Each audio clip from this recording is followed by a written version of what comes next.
Boy, a lot of activity out there, huh? Yeah, man. Does that? I mean, that's that. You talk about that sort of thing? Sure. That's Kevin Smith, by the way. Yeah. Hello. Kevin Smith's at the Helium Comedy Club tonight. And Andy, who brought me here, who works the club, it's his place. He dropped me off last night at the hotel. We went till 2 a.m. So he dropped me off late and then picked me up early. And he was like, I'm going to bring you to Rizzuto Show. And I said, dude, I can take a cab. I can like Uber over. Don't worry. Like, get some sleep. And he goes, no, I'll be there for you. So he was here at 8 a.m. to pick me up. So he couldn't have got but 4 hours sleep. Well, it's crazy. In the middle of you talking about, how Clerks got made, I saw him out of the corner of my eye walk out of the room, and then we have a big window, and it's behind where Kevin is, and I just saw him go down. Wow. He passed out. And I thought he tripped. Like, all that he tripped. And then our poor intern, Quattro, over there, she comes running out. And then Gino, the head engineer, he runs in and starts waving his arms. And now there's paramedics out there. It's a scene. You're just going to have to stay here. Yeah, I guess. Hey, you said you wanted to get hired? Be careful what you wish for. I didn't want to get it like this, but I'll take the radio job. It's Saturday afternoons, but as I'll long take as that's it. okay. Drive time. So Helium Comedy Club tonight. You have 2 shows. I feel weird talking about it because Andy's on a stretcher He out wants there. you to sell tickets. That's true. Honestly, if you go out there and talk to him, what was he saying? Hey, is Kevin okay? Is everything cool? Which is ridiculous. Yeah. I'm like, dude, I didn't pass Is out. Kevin okay? Man, I feel bad. And I feel responsible because if he didn't have What did you do to him? he brought me home last night and then he had to bring me here this morning. And if he didn't have to do that, he might be sleeping right now as opposed to on the stretcher. I feel kind of... Either way, he's I getting carry a a lot nap. of Catholic guilt. That's true. He is getting a nap. I know, but not the right way. That's a good dude, man. There he goes. That's a good dude, and he's a hard-working dude, too. He said he didn't go to bed last night. He just hasn't slept. That's what when he was talking to the EMT, he was asking him the questions. Scary questions, too. You see it like in a movie where they're like, what's your name? Where are you from? Where are you? And stuff. And he got them all right. I was like, he's getting 100. But they ask Andy's like, I'm here with Silent Bob. And they're like, no. Oh, boy, this guy's out. Why are you here? He's like, I brought Kevin James with me. And I'm like, oh, Lord, take him away. I feel bad. He'll be all right. He's in good hands. I don't know. He went down, man, like hard. He was saying the EMT asked him, he was like, did you put your hands out? But he didn't remember. But the people around him were like, no, he went dead weight. He's got the neck brace on. Yeah, it does. It sucks. It's a good dude. He is a good dude. He's a really good dude. I worked with him in Buffalo and here. It's a great comedy club, by the way, Helium. Yeah. It's a really cool place. So you got a show 7:15. Was it 7 o'clock and 7 9:15? 7 and 9:15. Last night we did the same thing. Both of them sold out. But tonight we got some tickets left for both of them. So heliumcomedy.com. That's the website. And what do? You just spin yarns, tell stories. Yeah, kind of like what I was just doing before while Andy was passing out, and everybody was reacting to it. And what a pro I was! I was just looking forward. Me too. I was like, I'm in the middle of the story. I was locked in. It was weird, and I saw the hubbub behind me, but I'm like, I can't. It must not have anything to do with it. I had no idea that the guy who brought me was hitting the deck. Yeah, we turn off the microphones. I'm like, Andy's passed out. Paramedics are on the way. No big worry. Holy crap. Do you consider yourself, and we got a couple minutes left, do you consider yourself the king of the nerds? No, not at all. Who's the king of the nerds? You're up there. Stan Lee has to be the king of the nerds. You know what I'm saying? Like, everybody at this point knows Stan Lee's name. Even my mom goes, Stan Lee wasn't in that movie, so it can't be Marvel. Yeah. Stuff like that. So, yeah, Stan Lee, I would say definitely the king of the nerds, and will remain so for all time. You've certainly been knighted. I'm in the court. Sure. I get to be the crown. What do you think the point was where nerds became cool? What was the one point? I think it was the day everybody realized that there's no difference between passionate enthusiasm for sports and passionate enthusiasm for entertainment. It's the same thing. Same exact thing. Like when I was growing up, sports were treated as like, oh, that's legitimate. Sports is like being a doctor or being a sport. Like, that you could build a career off of that sort of thing. And it wasn't until I got older in life, like what things that I liked were always like comic books, that's for children, movies, grow up and stuff like that. And when I got older, I realized there's no difference between a sports fan and a comic book fan. Like, you're both fans of people in colorful costumes who wear masks, who go out there and fight their villains and stuff, hoping to win. And neither means anything. Like, we love sports, right? But it's not like, and if they win this game, the Earth is saved from Galactus. Right, unless you're on the team. Yeah. It's still good guys versus bad guys. And it's still just a game. doesn't mean anything. You know, it means something if you love the game, but it doesn't like ultimately. And you say this, it's opening day I in know, St. Louis. I know. Everyone in the room's looking at me like you're dead to us. Will there be an opening day in this rain?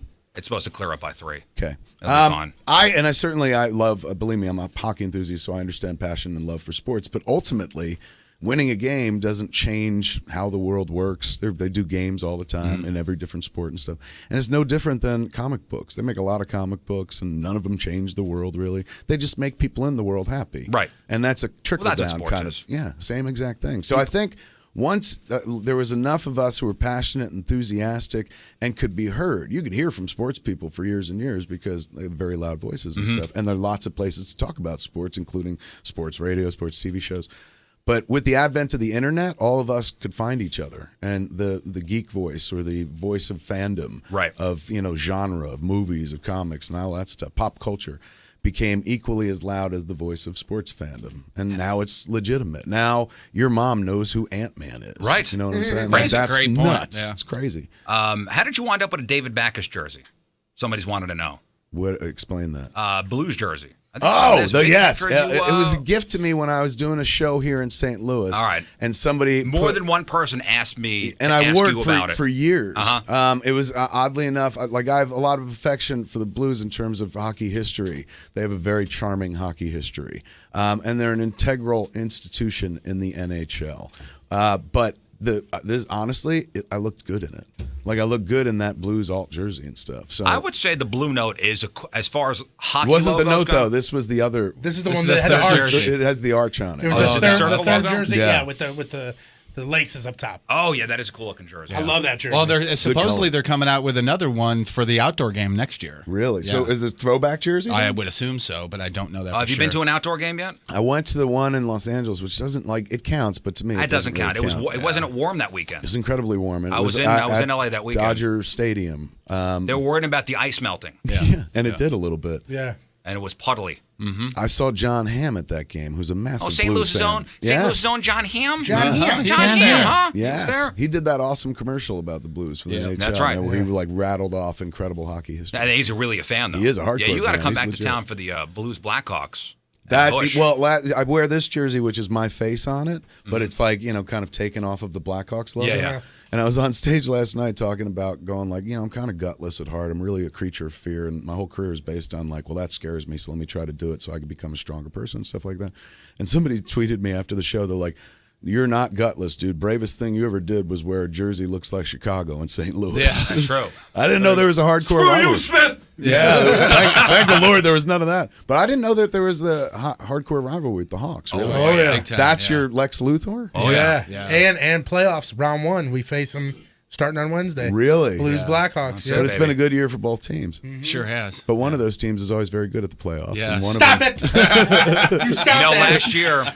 last year we had one of our listeners, and we paid for it, get a tattoo that said Stanley Cup champion St. Louis Blues 2016. 2015. Or 2015. Yeah. Wait, so. And they got knocked out the first round, and people blamed us for the Blues losing. So we're not going to do that this year. We didn't do it this year. We're not going to do that this year. That's a commitment, though, man. I mean, I guess you could easily make a 5, a 6, so you've got wiggle room there. And you also get 20-25 because you can make the 1, a 2 later on. So there's like 3 bites at that apple. But it really is assuming that the Blues are going to bring it home. The picture of it wound up going viral, and it was like, look at this idiot. And with the tattoo, it went to Canada, it went around the world. Yeah, it's not a little tattoo. It's like a It's on calf. his leg, and it's like Really? Yeah, I mean, it's this big. It's a blue logo with Is with he a cup. married? Does he already have somebody, or does he have to Yeah, eventually explain that No, to he was somebody? actually married because we said, hey, send us one sentence on why you should get this tattoo. We'll pick our favorite and give the tattoo. And that guy's sentence that he won was, We could have sex with his wife. yep. Oh, really? We didn't, but He was the willing offer, to cuckold himself? All 4 of offer us. He was- said all 4 of us. But the offer Cuckold was there. times 4? What is that, cubed? A cubed cuckold? It was a cuckold cubed, yeah. Turns out she's Absolutely. a great kisser. That was good. One last thing before we let you go, because we got to take our final break of the morning and make Yes. way for the guy broadcasting from Ballpark Village for opening day. And congrats, St. Ghostbusters. Louis, on opening day. I know that's a It's a big day deal. here. Yeah. It's a big day here. The new Ghostbusters trailer, Yeah. I know you were Not quite. even. No, here it is. Like, you can actually listen to me talk about it. And I was like, look, all these people involved can make a funny movie, and I doubt that this movie is bad. I think based on the pedigree of all involved, this movie's going to be funny. I was like, but whoever cut this trailer needs a talking to. Like, they didn't choose the funniest stuff. This was a weak foot to put out there. So if it was a review of anything, it was a review of the trailer, and that's not even reviewing the editor, because the editor is controlled by the studio going, put this in, put this in. And people online turn that into like Kevin Smith eviscerates Ghostbusters and rips it a new one, and all these like really clickable clickbait headlines. And so you'd imagine after that, I'd be like, well, I'll know not to fall into that trap again. But, I do a show called Hollywood Babylon every week where all we do is talk about entertainment.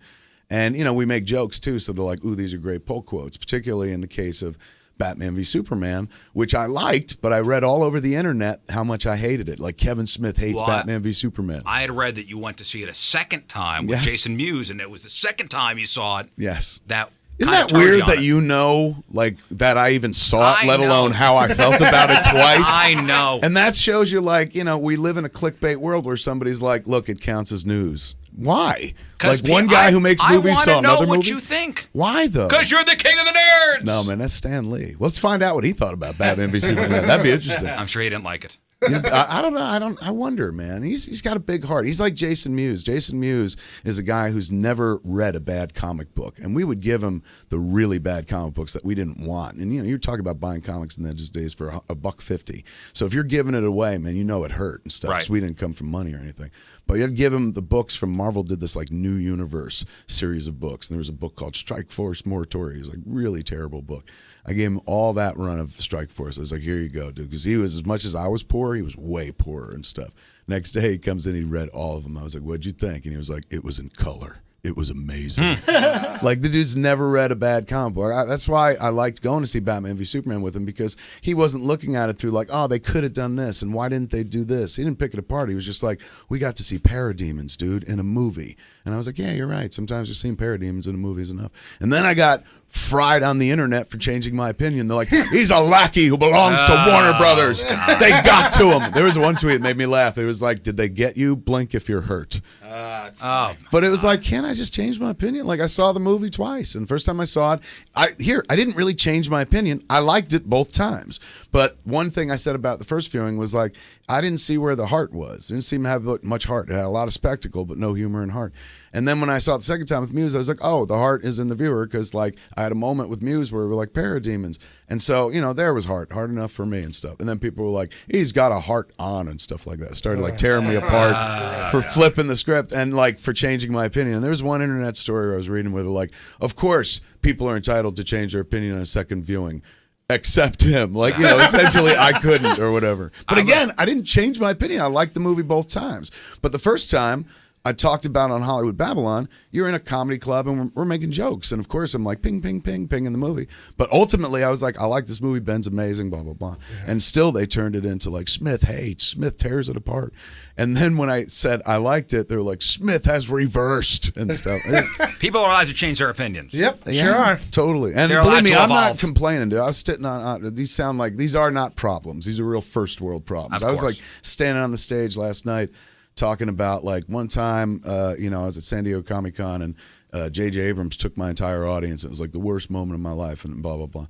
And then 3 questions later, a guy stands up and talks about losing his infant child and how listening to the podcast got him through it. And suddenly you're like, yeah, my problems. There's perspective. Yeah. Big time. And he also, with the perspective, also handed me like a compliment, as much as he was just like, what got me through was listening to your stuff. So thank you. That's I awesome. cried last night, man, at the club. Like, you're not supposed to cry in a comedy club. It's antithetical to what it's supposed to be, but I couldn't help it, man. It was kind of moving. And those shows are like that. People don't come out just to laugh, man. They come out because they're inspired, or they come out because they're like, I want to do what you do. How'd you do it? And so it's not like we just get on stage and I do a show at you. You're part of the show as well. It's awesome, man. All right, Kevin Smith tonight, 7 o'clock, 9:15 at Helium Comedy Club. I wish we had like 4 hours to talk. Yeah. I'll be back, because this is not far. This is not over. And they like me at this club, so and I have to come back to check on Andy.